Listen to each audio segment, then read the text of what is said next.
Sir, अर्थातच आजच्या कार्यक्रमात आपण विशेष करून मेंदूविषयी बोलत आहोत आणि त्यामध्ये सुद्धा सगळ्यात कॉमन आजार आहे तो मेंदूतील गाठी. कारण ब्रेन ट्यूमर ही समस्या खूप वाढते आहे आणि गेल्या काही वर्षात त्याचं प्रमाणही वाढताना आपल्याला दिसतंय.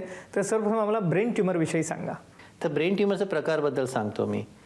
ट्यूमर जे असतात कधी कधी मेंदूचं आतून जे सुरू होतात. काय काय ट्यूमर जे असतात ते मेंदूचा वरचा एक पडदा असतो त्याच्यावरून सुरू झालेली गाठी असतात. ते फक्त मेंदूला असं दाबतं. आणि तिसरं जे प्रकारचे गाठी असतात ते जे मेंदूपासून निघणारं जे शिर असतात, जे नर्व जे म्हणतो, त्यातून उद्भवलेली गाठी असतात आणि ते पण थोडंसं मेंदूवरती प्रेशर केलेले असतात.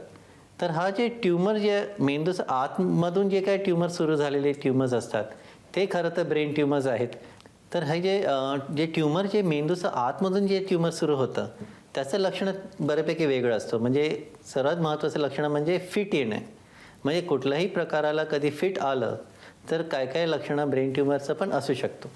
त्याचबरोबर ट्यूमर आलं कुठं त्याच्यावरती पण अवलंबून असतं. मी जसं म्हटलं, पुढचं मेंदूला जर ट्यूमर आलं तर माणसाचं कसं वागणं बदलतं. जर लेफ्ट साईडला म्हणजे डावीकडे जर ट्यूमर आलं तर उच्चारामध्ये बदल घडतं. उजवीकडे आलं तर कधी कधी जे काय मी म्हटलं ते फाईन कामं करण्यामध्ये थोडंसं अडथळा येतं आणि कधी कधी एका बाजूचं कमकुवतपणा येतं. आणि जर मागचं मेंदूला आलं तर आपण दिसायचं जे गोष्टी असतात त्याच्यामध्ये बदल घडतो. आणि जर लहान मेंदूमध्ये गाठी आलात म्हणजे लहान मुलामध्ये लहान मेंदूजवळची गाठी बऱ्यापैकी कॉमन असतात.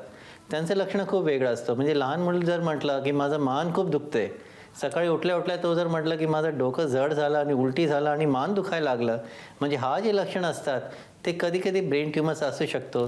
मग असं टाईममध्ये आपण लगेच डॉक्टरांना दाखवणं आणि त्याचं ट्रीटमेंट सुरू करणं अतिशय गरजेचं असतो.